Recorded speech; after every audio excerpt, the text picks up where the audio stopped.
आज हमने हिंदुस्तान को हमारे सियासतदानों ने उसी मुकाम पे लाके रख दिया है कि हमें सोचना पड़ेगा हमारे इतिहास क्या।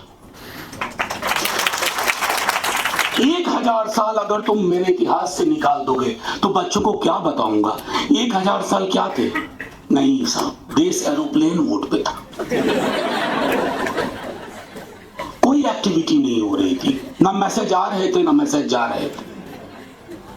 ये जो कौम आप पैदा करेंगे वो कौम ख्वाब देखना ही बंद कर देगी। चुनाव आप हो सकता है जीत लो, चुनाव अनगणित होता है, अरिथमेटिक काम कर गया हमारे फेवर में, ज्ञानेश जी का थोड़ा कम चला या नहीं चला तो हम चुनाव जीत जाएंगे, लेकिन सिर्फ चुनाव जीतने से ये देश अब बचने की गारंटी नहीं है। इसके सोशल फैब्रिक को इतना तार तार कर दिया गया है कि शायद सदियां लगेंगी उसको रिट्रीव करने में, रिपेयर करने में। होते हैं वो भी बता दिया जाता है। अभी शशि चले गए यहाँ से, शशि थरूर, उनकी एक नॉवेल है, उनकी तमाम राइटिंग्स में मुझे वो नॉवेल बहुत पसंद है। बहरहाल मुझे बताइए, वक्त ना 20 ज्यादा है, मैं कम लूंगा। छोटी पार्टी का हूं, मुझे पार्लियामेंट में भी कम ही वक्त मिलता। तो शशि थरूर की एक नॉवेल है right a love story, US में छपी थी राइट अ लव स्टोरी, लेकिन इंडिया में आकर के लव स्टोरी हटा दिया गया, राइट अ नॉवेल। उसमें एक कैरेक्टर है प्रिसिला हार्ट, विदेशी महिला है, हिंदुस्तान आती है और ये राम जन्मभूमि बाबरी मस्जिद आंदोलन का दौर था। Priscilla falls in love with a district magistrate who was already married. Jalilgarh नाम की कोई जगह इमेजिनरी है। बाद में प्रिसिला आत्महत्या कर लेती है, खुदकुशी कर लेती है। मैं क्यों ये वाकया सुना रहा हूं, बस एक लाइन में खत्म करूंगा। तो प्रिसिला की माँ विदेश से आई, अपनी बेटी की डेड बॉडी और साथ में उसके स्क्रैप बुक्स को देखा और उसने एक बात कही कि प्रिसिला की आदत थी लोगों में वो चीज देखना जो उनके अंदर था ही नहीं। ये यहां से मैं अपनी बात की शुरुआत करूंगा। नदीम साहब ने जब मुझसे कहा, इससे पहले मैं बताऊं कि व्हाट अ कोइंसिडेंस, इन दिनों मायूसी से डील करने का मैंने एक तरीका अख्तियार किया है। संसद में वक्त कम मिलता है तो मैंने लिखना काफी शुरू किया है और थैंकफुली अभी भी कुछ अखबार हैं जो डेमोक्रेटिक दिखने के चक्कर में अगर 3 पेज मोदी जी और अमित शाह जी को देते हैं तो एक छोटा कॉलम मुझे भी दे देते हैं, ताकि लगता रहे कि ना देश में डेमोक्रेसी बरकरार है। तो मैं उस बरकरार डेमोक्रेसी का थोड़ा फायदा ले रहा हूं। मैंने थोड़े दिन पहले एक आर्टिकल लिखा एक अखबार में, राही मासूम रजा, उनके लिए भी हाल में मैंने पार्लियामेंट में आप में से सब लोग वाकिफ होंगे, मैं प्रिज्यूम करता हूं, वो मेरे पीर हैं एक तरह से, कभी मिला नहीं, फ्रेंड, फिलोसफर एंड गाइड।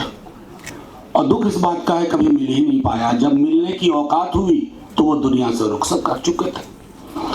तो खैर, पटना से चल करके उनको पढ़ते पढ़ते तो उनकी एक नॉवेल पढ़ी, टोपी शुक्ला,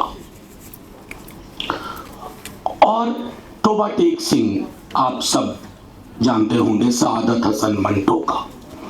इन दो किरदारों के इर्द गिर्द मैंने एक अंग्रेजी में आर्टिकल लिखा।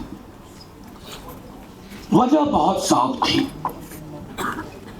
क्या इरेज किया जा रहा है हमारे। मैं अक्सर अपने पॉलिटिकल दोस्तों को कहता हूं, अदीब साहब से कई दफा, सपल साहब, चुनाव आप हो सकता है जीत लो, चुनाव अनगणित होता है,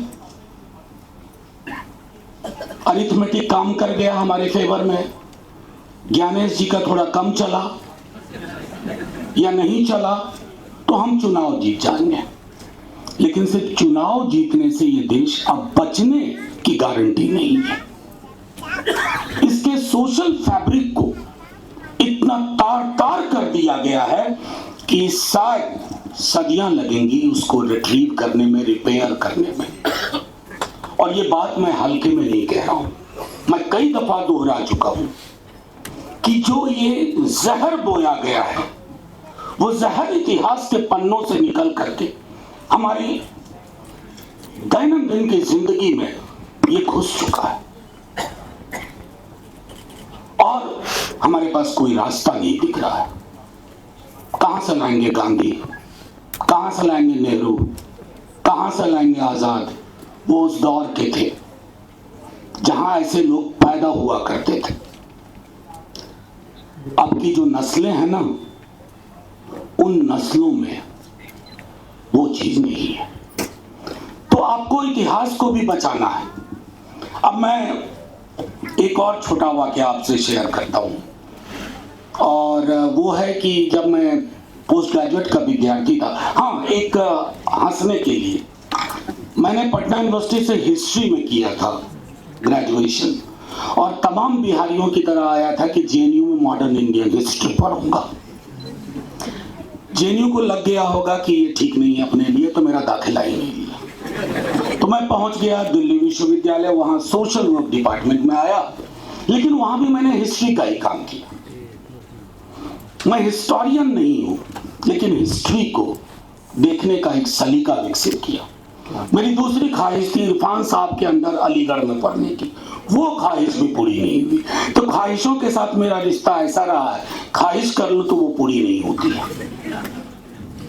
बहरहाल फिर यूं हुआ कि उस इतिहास की जो समझ थी उस पर हमने काम करना शुरू किया। और मैं आपसे कह रहा हूं कि पोस्ट ग्रेजुएशन में एक दिन लगा कि क्यों ना मैं हिंदुस्तान पाकिस्तान के बच्चों के टेक्स्ट बुक को कंपैरिजन करूं। ये मेरी ख्वाहिश थी।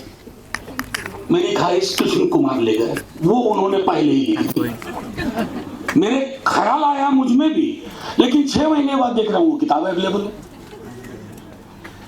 उस किताब में पढ़ करके एक एहसास हुआ था कि पाकिस्तान को बहुत मशक्कत करनी पड़ी कि हमारा इतिहास क्या है। आज हमने हिंदुस्तान को, हमारे सियासतदानों ने उसी मुकाम पे लाके रख दिया है कि हमें सोचना पड़ेगा हमारे इतिहास क्या।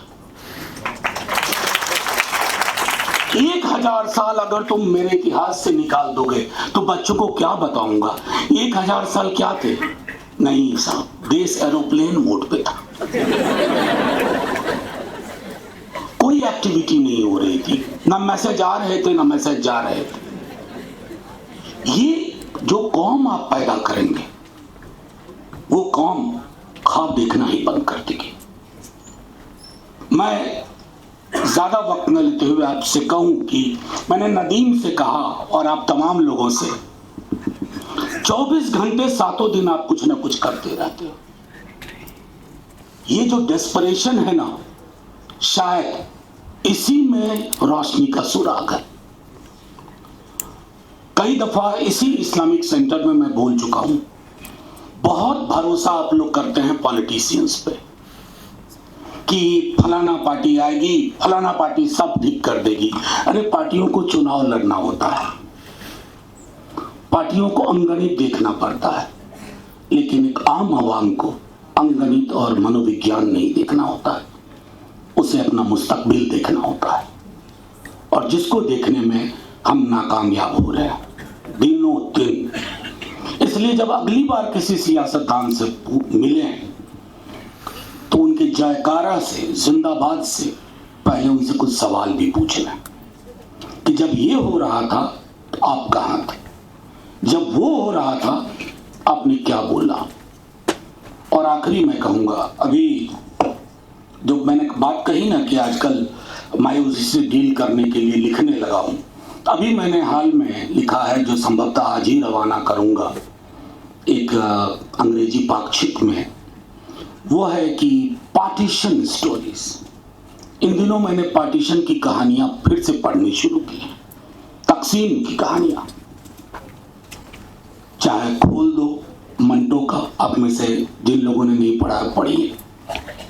फिर दोहराऊंगा टोबा टेक सिंह, खुशवंत सिंह जी का ट्रेन टू पाकिस्तान, मनु माजरा,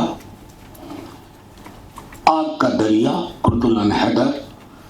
मैं क्यों जिक्र कर रहा हूं इन तमाम अफसानों का? क्योंकि ये अफसाना नहीं थे, ये भोगा हुआ यथार्थ था। आज हम तकसीम के हालात में रह रहे हैं, और तकसीम के हालात, बस बस बस 18 मिनट भूल गया मैं। वो तरीके में ना ना ना ना, हो गया हाँ।